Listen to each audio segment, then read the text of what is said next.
Zdravo, zdravo. Šta je, li paše ovako da ostavimo ili je tamo? Nema veze, ali tam kaže ko ima noga. Ko ima noga, nije li što ne ovo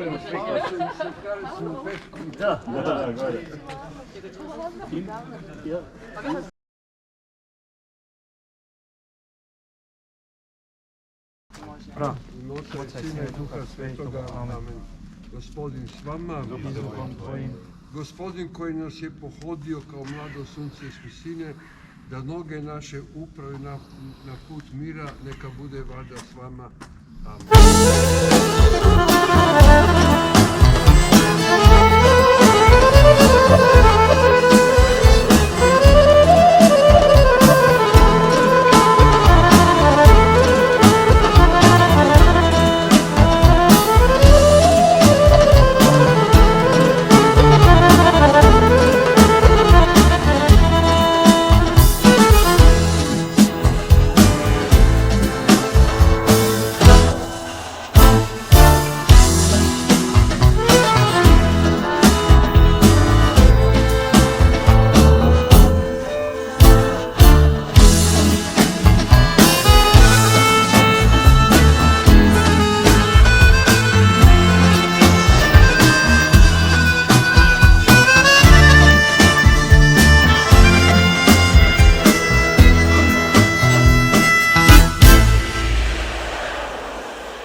Kraljestvo Tvoje, budi volja Tvoja kako na nebu, tako i na zemlji. Kruh naš svaki nam daj nam danas i otpusti nama duge naše, kako i mi otpuštamo dužnicima našim. I ne uvedi nas u napast, nego izbavi nas od zla. Zdravo Marija, milosti puna, Gospodin s Tobom, blagoslovljena ti među ženama i blagoslovljen plod utrobe Tvoje, Isus. Sveta Marijo, Majko Božja, moli za nas grešnike, sada i na času smrti naše. Slava Otcu i Sinu i Duhu Svetom. Kako bijaše na početku, tako i sada i vazda i u vijeke vijekova. Sveti Marko, moli za nas.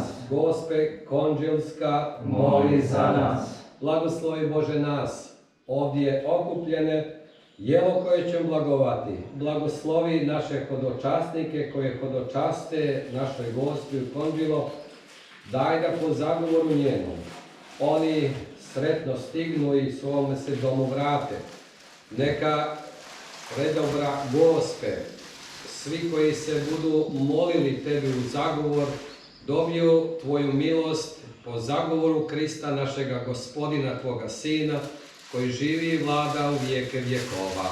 Amen. Oca i Sina i Duha Svetoga. Amen. Dobro došli, dobar vam tek.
Evo prije svega ja se osobno na početku odmah želim svima vama lijepo zahvaliti na domaćinskom toplom dočeku svi u nas i svi u vas zajedno. Ovo bude naše mjesto na brdu Konđilu. Znate svi, ali ponovit ću, znači mi već 3. godinu hodočastimo Gospu Konđilsko od Gospe Brze pomoći sa biciklima, znači na taj način iskazujemo čast Blaženoj Djevici Mariji i kao biciklisti promičemo sport i duhovnost u jednom ozračju svi skupa. Naši prijatelji s Posavine i Slavonije u ovom obliku ove godine malo manji broj, bude nas i više od godine do godine, o tom potom. Moje obitelji, svima vama skupa, znači zahvalnost za prijem, ovdje smještaj. I evo, na taj način su mi se želi iskazati njima što su nam biciklirali i vama što su nas gostili.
Thank you.